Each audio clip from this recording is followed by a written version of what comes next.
సముద్రం అన్నింటినీ మింగేస్తుంది. కానీ ఈసారి అది ఒకరిని తిరిగి పంపింది. ప్రపంచవ్యాప్తంగా ప్రభుత్వం అనుకుంటోంది రాకీ చనిపోయాడని.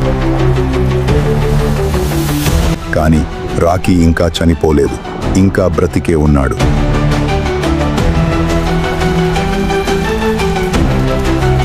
రాకీని కాపాడేందుకు అతనికన్నా పెద్ద గ్యాంగ్స్టర్ వచ్చాడు.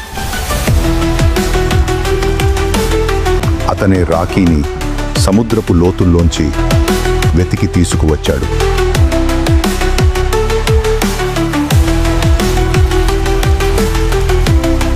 రాకీ ఇచ్చిన హామీని ఇప్పుడు నెరవేర్చే సమయం వచ్చేసింది.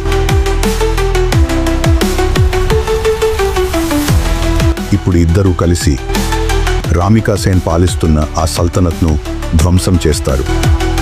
ఆమె ఏలుతున్న రాజ్యాన్ని నేలమట్టం చేస్తారు.